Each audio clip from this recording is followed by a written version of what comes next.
నమస్కారం ఘంటారావానికి స్వాగతం. ముందుగా ప్రధాన అంశాలు. నేపాల్లో తారస్థాయికి చేరిన ఆందోళనలు, పార్లమెంట్ భవనానికి నిప్పు పెట్టిన నిరసనకారులు.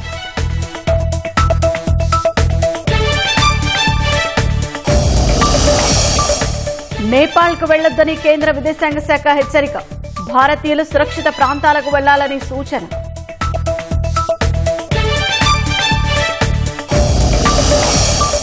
ఉపరాష్ట్రపతి ఎన్నికకు ముగిసిన పోలింగ్, కొన్ని గంటల్లోనే తేలనున్న ఎన్నికల ఫలితం.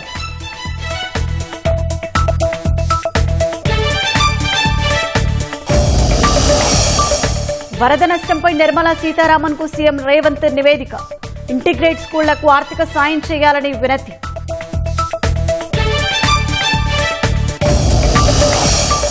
కొండెక్కుతున్న బంగారం ధరలు, ఇవాళ ఒక్కరోజే 5,000 రూపాయలు పెరిగిన పుత్తడి.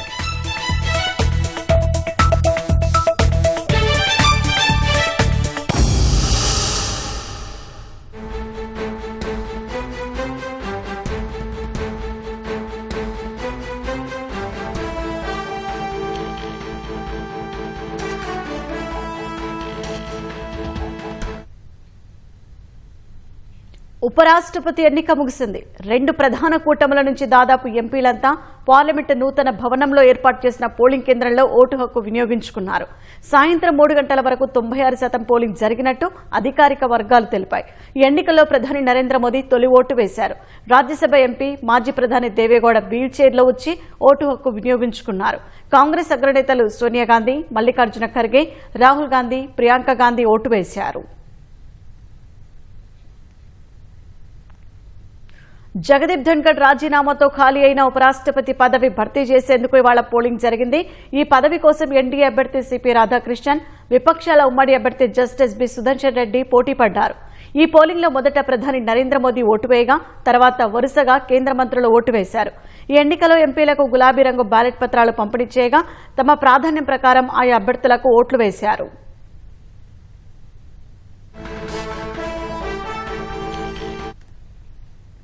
కాంగ్రెస్ అధ్యక్షుడు మల్లికార్జున ఖర్గే, ఆ పార్టీ అగ్రనేతలు సోనియా గాంధీ, రాహుల్ గాంధీ, ప్రియాంక గాంధీ, ఇతర సీనియర్ నేతలు వరుసగా వచ్చి ఓటు వేశారు. సమాజ్వాదీ పార్టీ అధినేత అఖిలేష్ యాదవ్ సహా ఇండీ కూటమి నేతలు ఓటు హక్కు వినియోగించుకున్నారు.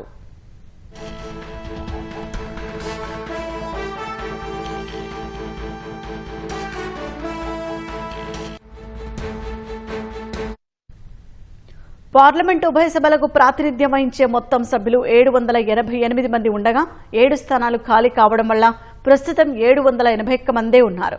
ఉపరాష్ట్రపతి ఎన్నికలో ఈ 781 మంది ఓటు వేసేందుకు అర్హులు కాగా, 4 సభ్యులు ఉన్న బీఆర్ఎస్, 7 సభ్యులు ఉన్న బీజేడీ, 1 సభ్యుడు ఉన్న శిరోమణి అకాలీదళ్, మరో స్వతంత్ర ఎంపీ ఓటింగ్లో పాల్గొనడం లేదని ఇప్పటికే ప్రకటించారు. ఈ 13 మందిని మినహాయిస్తే ఉపరాష్ట్రపతి ఎన్నికకు పోలింగ్లో 768 మంది సభ్యులు ఉన్నారు. ఈ ఎన్నికలో గెలిచేందుకు 391 మంది సభ్యుల ఓట్లు అవసరం కాగా, అధికార ఎన్డీఏకు 427 మంది సభ్యులు ఉన్నారు. వైసీపీకి చెందిన 11 మంది స్వతంత్రులు కలుపుకుంటే ఎన్డీఏకు మరో 20కి పైగా అదనంగా ఓట్లు వచ్చే అవకాశం ఉంది.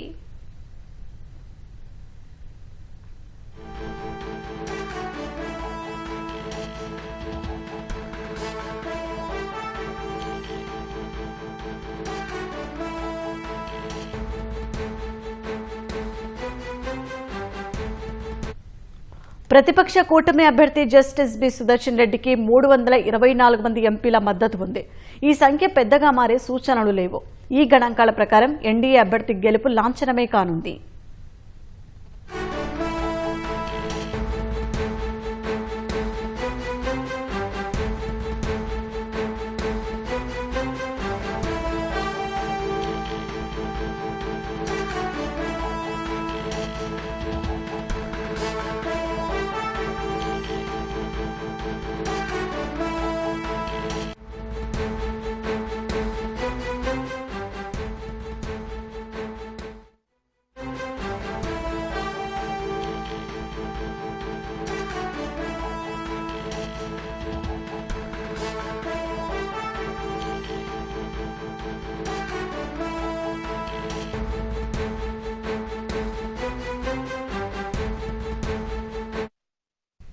ఉపరాష్ట్రపతి ఎన్నిక ముగిసింది. 2 ప్రధాన కూటముల నుంచి దాదాపు ఎంపీలంతా పార్లమెంటు నూతన భవనంలో ఏర్పాటు చేసిన పోలింగ్ కేంద్రంలో ఓటు హక్కు వినియోగించుకున్నారు.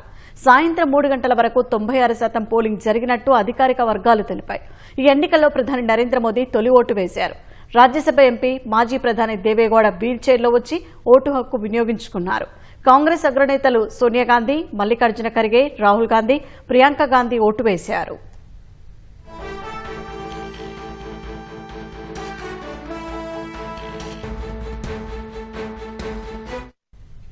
జగదీప్ ధన్కర్ రాజీనామాతో ఖాళీ అయిన ఉపరాష్ట్రపతి పదవి భర్తీ చేసేందుకు ఇవాళ పోలింగ్ జరిగింది. ఈ పదవి కోసం ఎన్డీఏ అభ్యర్థి సిపి రాధాకృష్ణన్, విపక్షాల ఉమ్మడి అభ్యర్థి జస్టిస్ బి సుదర్శన్ రెడ్డి పోటీ పడ్డారు. ఈ పోలింగ్లో మొదట ప్రధాని నరేంద్ర మోదీ ఓటు వేయగా తర్వాత వరుసగా కేంద్ర మంత్రులు ఓటు వేశారు. ఈ ఎన్నికలో ఎంపీలకు గులాబీ రంగు బ్యాలెట్ పత్రాలు పంపిణీ చేయగా తమ ప్రాధాన్యం ప్రకారం ఆయా అభ్యర్థులకు ఓట్లు వేశారు.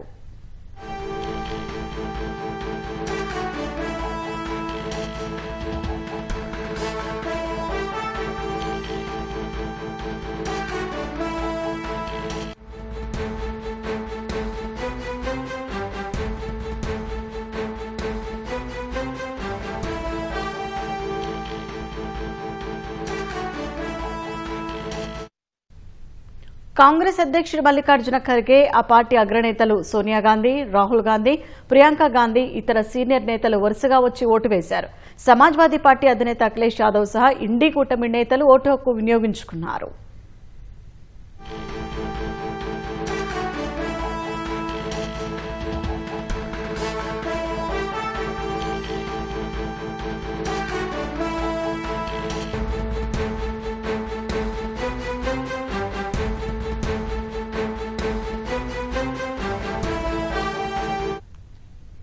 పార్లమెంటు ఉభయ సభలకు ప్రాతినిధ్యం వహించే మొత్తం సభ్యులు 788 మంది ఉండగా 7 స్థానాలు ఖాళీ కావడం వల్ల ప్రస్తుతం 781 మందే ఉన్నారు.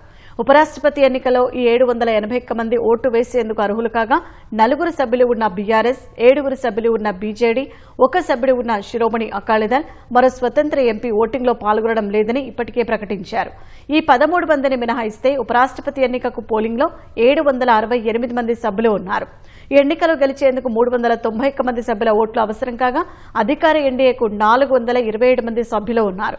వైసీపీకి చెందిన 11 మంది స్వతంత్రులు కలుపుకుంటే ఎన్డీఏకు మరో 20కి పైగా అదనంగా ఓట్లు వచ్చే అవకాశం ఉంది.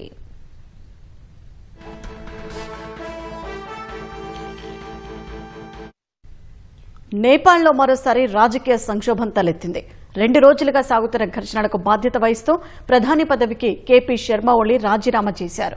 ముందుగా సామాజిక మాధ్యమాలపై నిషేధాన్ని ఎత్తివేయాలని ఆందోళనలు చేసిన యువత తమ డిమాండ్ నెరవేరగానే ప్రధాని రాజీనామాకు పట్టుబట్టారు.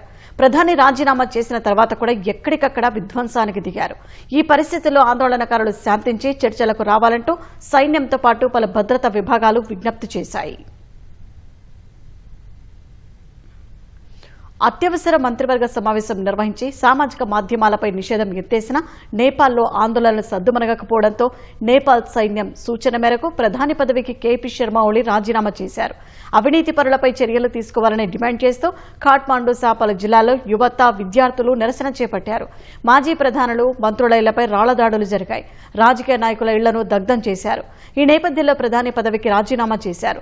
తన రాజీనామాతో సమస్యకు పరిష్కారం లభిస్తుందని ఆయన ఆశాభావం వ్యక్తం చేశారు.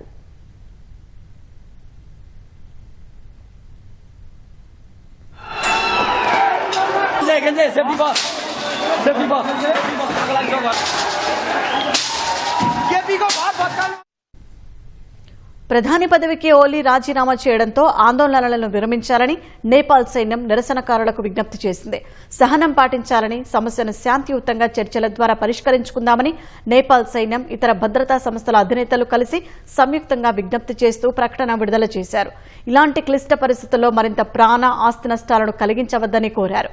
వీలైనంత వేగంగా సంక్షోభానికి శాంతియుత పరిష్కారం కనుగొనేందుకు అన్ని రాజకీయ పార్టీలు కలిసి రావాలని పిలుపునిచ్చారు. నేపాల్ ఆర్మీ చీఫ్ అశోక్ రాజ్ సిగ్దేల్, నేపాల్ ప్రభుత్వ ప్రధాన కార్యదర్శి ఏక్ నారాయణ్ ఆర్యాల్, హోం కార్యదర్శి గోకర్ణ దవాడి, సాయుధ పోలీసు దళం చీఫ్ రాజ్ ఆర్యల్, జాతీయ దర్యాప్తు విభాగం చీఫ్ హుత్రాజ్ దాపా ఈ సంయుక్త ప్రకటనపై సంతకం చేశారు. అణిచివేతదారుడు రాజీనామా చేశారని, జనరేషన్ జెడ్ యువత ఇప్పటికైనా ప్రశాంతంగా ఉండాలని ఖాట్మాండు మెట్రోపాలిటన్ నగర మేయర్ బాలెన్ షా కోరారు.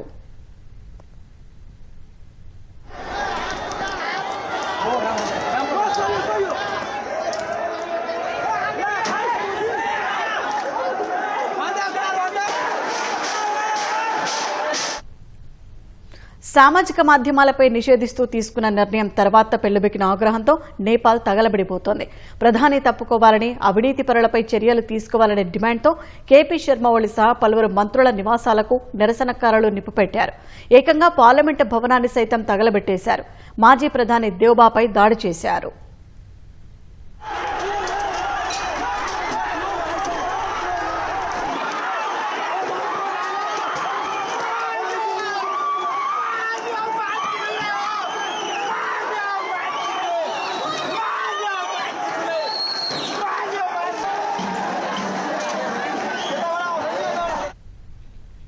ప్రధాని రాజీనామా తర్వాత కూడా నేపాల్లో ఆందోళనకారుల విధ్వంసం ఏమాత్రం ఆగలేదు. ఎక్కడికక్కడ తండోపతండాలుగా వెళ్లి ప్రభుత్వ భవనాలను ధ్వంసం చేస్తూ తగలబెట్టేస్తున్నారు. పార్లమెంటు భవనంలోకి చొచ్చుకెళ్లి కిటికీల అద్దాలను, తలుపులు ధ్వంసం చేశారు. అక్కడ సామాగ్రికి నిప్పంటించారు. ప్రభుత్వానికి వ్యతిరేకంగా నినాదాలు చేశారు. సోషల్ మీడియా బ్యాన్ గురించి తాము ఆందోళన చేయడం లేదని, దేశానికి యువనేత కావాలని వారు చెప్పారు. విద్యార్థులను చంపేస్తున్న ప్రభుత్వాలు ఎందుకని వారు ప్రశ్నించారు. జన్జెడ్ నుంచి ఒక యువనేత కావాలని, మార్పు కోసమే తాము ఆందోళన చేస్తున్నామని ఆందోళనకారులు చెప్పారు.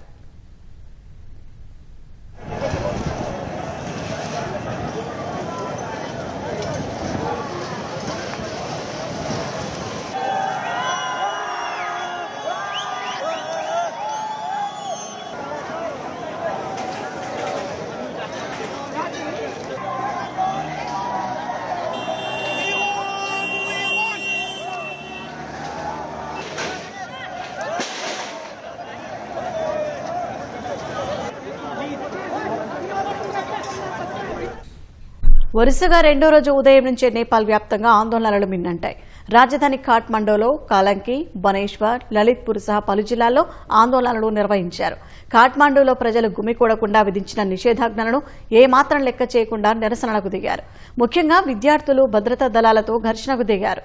విద్యార్థులను చంపవద్దంటూ నినాదాలు చేశారు. ప్రధాని కేపీ శర్మ ఓలి రాజీనామా చేయాలని నిరసనకారులు డిమాండ్ చేశారు.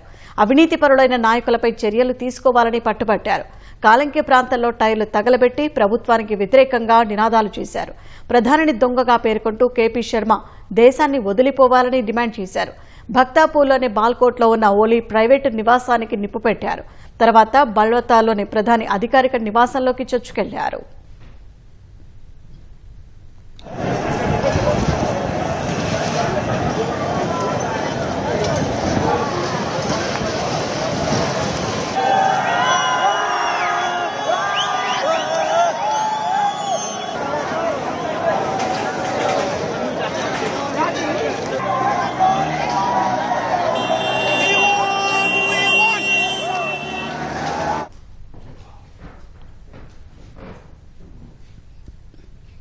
నేపాల్లో మరోసారి రాజకీయ సంక్షోభం తలెత్తింది. దీనికి సంబంధించిన మరింత సమాచారం మాట్లాడడానికి కృష్ణ ప్రదీప్ గారు, అంతర్జాతీయ వ్యవహారాల నిపుణులు మనకు ఫోన్ లైన్ లో అందుబాటులో ఉన్నారు.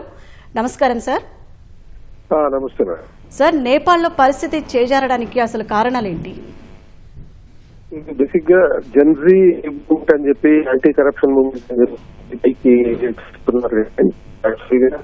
అమెరికా డీప్ స్టేట్ నెట్వర్క్, అలాగే అమెరికన్ డీప్ స్టేట్ నెట్వర్క్, ఈ రెండు కలిసి వ్యవహారం. సో ఈ డీప్ స్టేట్ నెట్వర్క్ ఏంటి అంటే కార్పొరేట్ కంపెనీలు, తర్వాత ఎన్జిఓలు, సివిల్ సొసైటీ, పొలిటికల్ ఎగ్జిక్యూటివ్స్, తర్వాత బ్యూరోక్రసీ, వీళ్ళందరూ కలిసి అమెరికన్ ప్రయోజనాలకి భంగం కలిగించే విధంగా ఏం జరిగినా కానీ ఒక ప్యాటర్న్ ప్రకారం ఇది ప్రభుత్వాన్ని కొనగొట్టే ప్రయత్నం జరుగుతుంది. శ్రీలంకలో అలాగే జరిగింది, తర్వాత పాకిస్తాన్ లో అలాగే జరిగింది, నెక్స్ట్ బంగ్లాదేశ్ లోనూ అదే జరిగింది. బంగ్లాదేశ్ లో ప్యాటర్న్ చూసాం, పర్ఫెక్ట్ గా అదే ప్యాటర్న్ ని ఇక్కడ కూడా అమలు చేస్తున్నారు. ఎప్పుడైతే బంగ్లాదేశ్ లో సెయింట్ మార్టిన్ ఐలాండ్ కి మీద కంట్రోల్ ఇవ్వలేదు అని చెప్పి అక్కడ ఉన్నటువంటి ఈ వ్యవస్థ బంగ్లాదేశ్ అని కూల్చింది.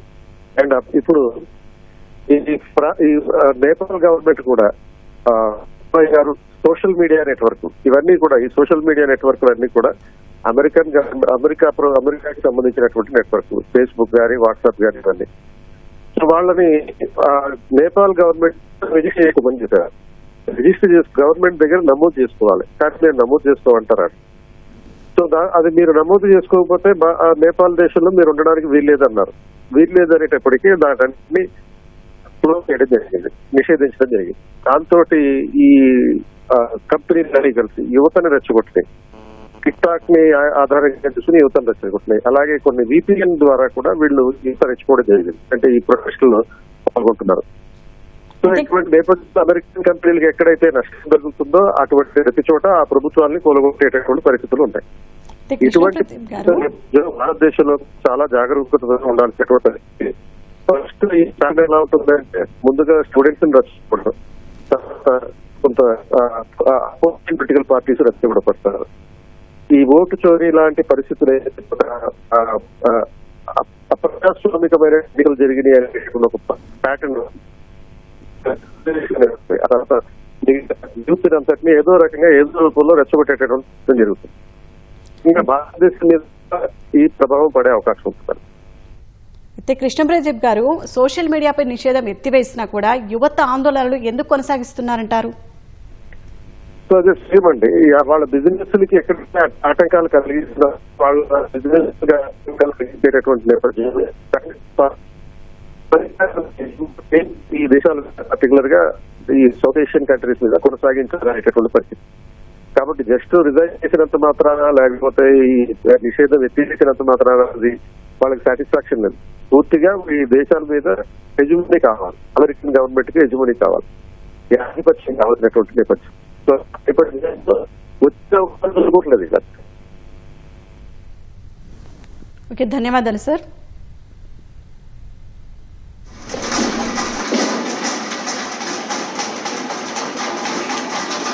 सबै फुटाइदिसके मैले ट्रेन पनि सबै ट्रेनको सिसा फुटाइ तपाईँहरू किन भाग्नु भएको? देशको लागि र जनताको लागि आगोमा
उठाएर भित्र फ्याल।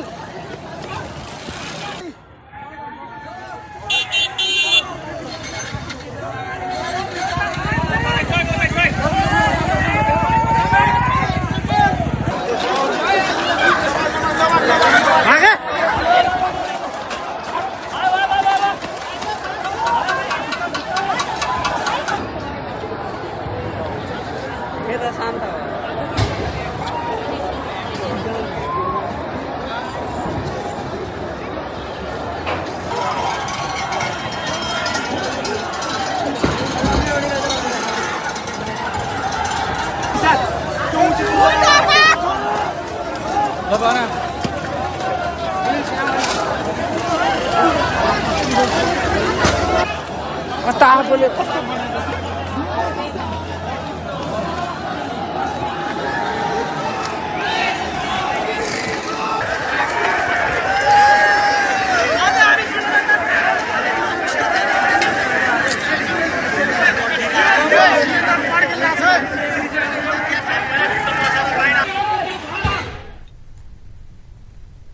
ఢిల్లీ పర్యటనలో ఉన్న ముఖ్యమంత్రి రేవంత్ రెడ్డి కేంద్ర ఆర్థిక శాఖ మంత్రి నిర్మలా సీతారామన్తో సమావేశమయ్యారు.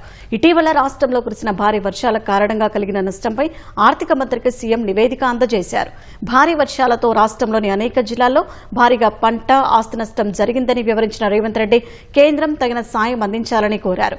మరోవైపు రాష్ట్ర ప్రభుత్వం చేపట్టిన ఇంటిగ్రేట్ స్కూల్స్ కు ఆర్థిక సహాయం అందించాలని నిర్మలా సీతారామన్ను ముఖ్యమంత్రి రేవంత్ రెడ్డి అభ్యర్థించారు.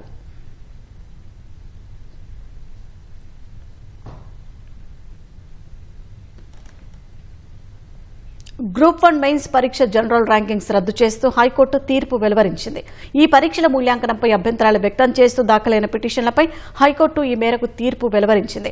తాము విధించిన నిబంధనల మేరకు మళ్లీ మూల్యాంకనం చేయాలని ఆదేశించింది.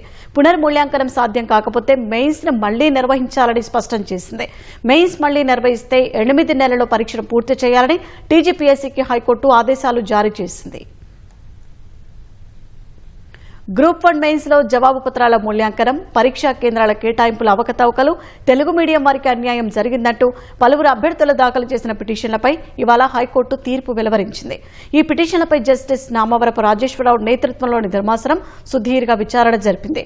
ఈ విచారణలో పేపర్లు దిద్దిన వారిలో ఎక్కువ మందికి తెలంగాణ చరిత్రపై అవగాహన లేదని, దానివల్ల మార్కుల కేటాయింపులో అన్యాయం జరిగిందని పిటిషన్ల తరపున న్యాయవాదులు వివరించారు. ఈ వాదనను తోసిపుచ్చిన టీజీపీఎస్సీ సబ్జెక్టు నిపుణులతోనే జవాబు పత్రాల మూల్యాంకనం జరిగిందని కోర్టుకు తెలిపింది. ఇటీవల ఏపీలో నిర్వహించిన గ్రూప్ 1లోనూ ఇంగ్లీష్ మీడియం అభ్యర్థులే అధిక సంఖ్యలో ఉన్నారని వెల్లడించింది. అభ్యర్థులు రాసిన జవాబుల ఆధారంగానే తప్ప మాధ్యమం ఆధారంగా ఉండవని టీజీపీఎస్సీ న్యాయవాది కోర్టుకు తెలిపారు. పిటిషన్ల వాదనల్లో వాస్తవం లేదని వివరించారు. ఇరువైపులా వాదనలు విని తీర్పును రిజర్వ్ చేసిన జస్టిస్ నామవరపు రాజేశ్వరరావు ఇవాళ ఉత్తర్వులు వెలువరించారు. గతంలో ప్రకటించిన జనరల్ ర్యాంకింగ్ జాబితాను రద్దు చేస్తున్నట్టు తెలిపిన న్యాయమూర్తి తదుపరి ప్రక్రియపై టీజీపీఎస్సీకి 2 ప్రత్యామ్నాయాలను సూచించారు. మెయిన్స్ అభ్యర్థుల పేపర్లు పునర్మూల్యాంకనం చేయడం ఒక ప్రత్యామ్నాయం కింద సూచించారు. పునర్మూల్యాంకనం సాధ్యం కాకపోతే మళ్లీ మెయిన్స్ నిర్వహించాలని ఆదేశించారు. ఈ మేరకు Sanjay Singh versus UPSC case తీర్పును ప్రస్తావించిన కోర్టు మోడరేషన్ విధానంలో పునఃమూల్యాంకనం చేయాలని ఆదేశించింది. ఒకవేళ మెయిన్స్ ను మళ్లీ నిర్వహించాలని నిర్ణయిస్తే 8 నెలల్లో పరీక్ష జరపాలని టీజీపీఎస్సీకి హైకోర్టు స్పష్టం చేసింది. హైకోర్టు తీర్పును స్వాగతించిన పిటిషన్లు యూపీఎస్సీ వంటి పరీక్షల్లోనే పునఃమూల్యాంకనం జరగలేదని వెల్లడించారు. పునఃమూల్యాంకనం బదులుగా గ్రూప్ 1 మెయిన్స్ మళ్లీ నిర్వహించాలని అభిప్రాయపడ్డారు. మా పిటిషన్ తరపున రివాల్యుయేషన్ కరెక్ట్గా జరగలేదు అని చెప్పేసి అన్నారు. రివాల్యుయేషన్ తప్పు కాదు, మొత్తం ప్రాసెస్ తప్పు ఉంది. జియో 29 కాడ నుంచి 14 క్వశ్చన్లు ఏదైతే ఉన్నాయో అవన్నీ తప్పులని చెప్పినా కూడా వీళ్ళు వినకుండా ఇలా ఎగ్జామ్ పెట్టారు. ఇలా ఏమైంది పరిస్థితి, ఇలా మళ్ళీ వాళ్ళు డివిజన్ పెంచిపోవడం చేస్తున్నారు. ఇప్పటికైనా మానుకోండి, ఎందుకంటే గ్రూప్ 1 మొత్తం ప్రాసెస్లో అవకతవకలు జరిగాయి. మా మీద ఎన్నో దాడులు జరిగారు. గ్రూప్ 1 వద్దని చెప్పేసి మేము పలుసార్లు హెచ్చరించినాం. కోర్టు చెప్పినటువంటి జడ్జిమెంట్ ఏంటంటే రివాల్యుయేట్ చేయమన్నారు. తర్వాత అది ఫస్ట్ ఏం చేసిర్రు అంటే నార్మలైజేషన్ స్కేలింగ్ చేసినామని చెప్పారు. నార్మలైజేషన్ చేసినామని చెప్పేసి ఒక జడ్జిమెంట్లో ఒక పిటిషన్ చెప్తే ఆ జడ్జిమెంట్ అనేది రిజర్వ్ అయింది. తర్వాత ఇదే పాయింట్ను మళ్ళొక్కసారి నిరంజన్ రెడ్డి గారిని పిలిపించి అడ్వకేట్ గారిని అప్పుడేం చెప్పారు అంటే మేము నార్మలైజేషన్ చేయలేదు, మేము మోడరైజేషన్ చేసినామని చెప్పారు. కాబట్టి ఇదే ఒకే కోర్టులో చెప్పారు, ఒకే జడ్జి గారి ముంగడ చెప్పారు. కాబట్టి కోర్టు వీటన్నిటిని పరిగణలోకి తీసుకొని రీఎవాల్యుయేషన్ చేయమన్నారు. గ్రూప్ 1 కేసులో హైకోర్టు తీర్పు ప్రభుత్వానికి గుణపాఠం లాంటిదని బీఆర్ఎస్ కార్యనిర్వాహక అధ్యక్షుడు కేటీఆర్ అన్నారు. నిరుద్యోగ ఆకాంక్షలకు వ్యతిరేకంగా ప్రభుత్వం అక్రమాలకు పాల్పడిందని ఆయన విమర్శించారు. తీర్పును ప్రభుత్వం వెంటనే అమలు చేయాలని కేటీఆర్ డిమాండ్ చేశారు. అప్పీళ్లు, మళ్లీ కోర్టు కేసుల పేరుతో యువతకు అన్యాయం చేయొద్దని సూచించారు. గ్రూప్ 1 పరీక్ష మూల్యాంకనం విషయంలో హైకోర్టు తీర్పు రాష్ట్ర ప్రభుత్వానికి చెంపపెట్టు లాంటిదని మాజీ మంత్రి హరీష్ రావు అన్నారు. ఈ పరీక్ష మూల్యాంకనంలో అవకతవకలు, పరీక్ష కేంద్రాల కేటాయింపు, హాల్ టికెట్ల జారీ, పరీక్షా ఫలితాల్లో అనుమానాలు, అక్రమాల ఆరోపణల నేపథ్యంలో హైకోర్టు తీర్పు ఇచ్చిందని పేర్కొన్నారు. లోపభూయిష్టంగా పరీక్షలు నిర్వహించి విద్యార్థుల జీవితాలతో చెలగాటమాడుతున్న ముఖ్యమంత్రి రేవంత్ రెడ్డి కోర్టు తీర్పునకు ఏం సమాధానం చెబుతారని ప్రశ్నించారు. పరీక్షలు నిర్వహించడం, ప్రభుత్వ ఉద్యోగాలు ఇవ్వడమంటే విద్యార్థులు, నిరుద్యోగులను రెచ్చగొట్టి చిల్లర రాజకీయాలు చేయటం కాదన్నారు. గ్రూప్ 1 విషయంలో హైకోర్టు తీర్పును గౌరవిస్తామని ప్రభుత్వం త్వరలోనే తగు నిర్ణయం తీసుకుంటుందని మంత్రి జూపల్లి కృష్ణారావు వెల్లడించారు. 10 ఏళ్లు గ్రూప్ 1 పరీక్ష నిర్వహించలేని అసమర్థ పాలన గత బీఆర్ఎస్ ప్రభుత్వం చేసిందని ఆరోపించారు. చెర్లపల్లిలోని డ్రగ్స్ తయారీ ఫ్యాక్టరీ కేసుల విచారణ జరిపి నివేదిక సమర్పించాలని ఎక్సైజ్ అధికారులకు ఆదేశాలు ఇచ్చామని స్పష్టం చేశారు. గాంధీభవన్లో నిర్వహించిన ప్రజలు కార్యకర్తలతో ముఖాముఖి కార్యక్రమానికి మంత్రి జూపల్లి కృష్ణారావు హాజరయ్యారు. ప్రజల నుంచి వినతులు స్వీకరించి వాటి పరిష్కారానికి అధికారులకు ఆదేశాలు ఇచ్చినట్లు పేర్కొన్నారు. అర్హులకు లబ్ధి జరిగేలా చర్యలు తీసుకుంటామని మంత్రి వివరించారు. కోర్టు ఆర్డర్ ఇచ్చిందో వాటిని కోర్టు ఆర్డర్కు అనుగుణంగా రీవాల్యుయేషన్ రీవెరిఫికేషన్ ప్రాసెస్ అనేది చేసే కార్యక్రమం చేయడం జరుగుతుంది. So we have to avoid by the law. Court ఇచ్చినప్పుడు మనం పాటించాలి కదా. ఎందుకు వచ్చింది మరి గ్రూప్ 1 ఎప్పుడు వచ్చేది ఉండే 10 సంవత్సరాల క్రితం. రాష్ట్రంలో కాంగ్రెస్ ప్రభుత్వం ఏర్పాటై 22 నెలలు గడిచినా పాలమూరుకు ఒరిగిందేమీ లేదని బీఆర్ఎస్ కార్యనిర్వాహక అధ్యక్షుడు కేటీఆర్ అన్నారు. గత ప్రభుత్వ హయాంలోనే పాలమూరు రంగారెడ్డి ప్రాజెక్టు పనులు 90% పూర్తి చేసి ఇచ్చామన్నారు. మిగతా 10% పనులు పూర్తి చేస్తే 12 లక్షల ఎకరాలకు నీరు అందించగలిగే అవకాశం ఉన్నప్పటికీ ప్రభుత్వం నిర్లక్ష్యం చేస్తుందని ఆరోపించారు. పాలమూరు బిడ్డ జిల్లాను అభివృద్ధి చేస్తారని నమ్మి ప్రజలు అవకాశమిస్తే వారిని నట్టేటా ముంచారని విమర్శించారు. పాలమూరు వెనుకబాటుకు కాంగ్రెస్ టీడీపీ కారణమని గతంలో రేవంత్ రెడ్డి అన్న వ్యాఖ్యలను గుర్తు చేశారు. కేసీఆర్ గారి నాయకత్వంలో 10 ఏళ్లలో అన్ని పెండింగ్ ప్రాజెక్టులను కూడా శరవేగంగా పూర్తి చేసి 8 లక్షల ఎకరాలకు నీళ్లు ఇవ్వడమే కాకుండా పాలమూరు అంటే ఒక గోదావరి జిల్లాలాగా కోనసీమలాగా మార్చాలనే ఒక బృహత్ సంకల్పంతో రిజర్వాయర్లతో సహా 90% పనులు పాలమూరు రంగారెడ్డి ఎత్తిపోతల పథకంలో మరి పూర్తి చేసిన ఘనత కేసీఆర్ గారి ప్రభుత్వానికి. 2 పిల్లర్లు దెబ్బతింటే 200-250 రూపాయల ఏజెన్సీయే ఖర్చు పెట్టి రిపేర్ చేసే అవకాశం ఉండగా కూడా ప్రజల మీద 1 పైసా భారం పడకుండా చేసే అవకాశం ఉండగా దాన్ని ముందుకు పోనీయరు. సరే అక్కడంటే ఏదో జరిగింది, ఏదో మీరు 20 నెలలు మీ పైశాచిక ఆనందం కోసం రైతులను ఇబ్బంది పెడుతున్నారు, కేసీఆర్ గారిని ఇబ్బంది పెట్టడం ద్వారా కేసీఆర్ గారి మీద కేసు పెట్టాలనుకోవడం ద్వారా అక్కడ ఒక రాజకీయ కుయుక్తితో ప్రయత్నం చేసినారు అనుకోవచ్చు. మరి పాలమూరు రంగారెడ్డి ఎత్తిపోతల పథకానికి ఏమైంది? ఇక్కడ మీకు ఏ ఆటంకం లేదు కదా. 22 నెలల్లో మీరు డబ్బులు కేటాయించి పాలమూరు రంగారెడ్డి ఎత్తిపోతల పథకానికి శ్రీకారం చుట్టడానికి మీకు మనసు రావడం లేదా రేవంత్ రెడ్డి గారని మేము అడుగుతా ఉన్నాం. మావోయిస్టు కేంద్ర కమిటీ ప్రధాన కార్యదర్శిగా తిప్పిరి తిరుపతి అలియాస్ దేవ్జీ నియమితులయ్యారు.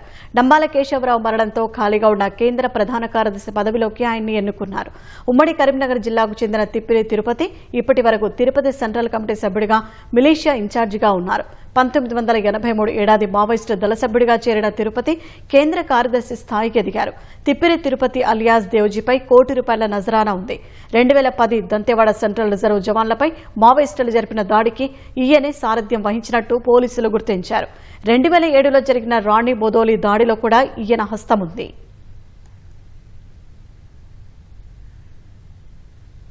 ముకుంద జ్యువెలర్స్ మొట్టమొదటి ఫ్యాక్టరీ అవుట్లెట్ లో చైన్ మేళా. అన్ని చైన్స్ మీద ఫ్లాట్ 4.99% VA. ఈ ఆఫర్ సెప్టెంబర్ 6 నుంచి 14 వరకు. ఆఫర్ అన్ని శాఖలకు వర్తిస్తుంది. చేయండి ముకుంద జ్యువెలర్స్.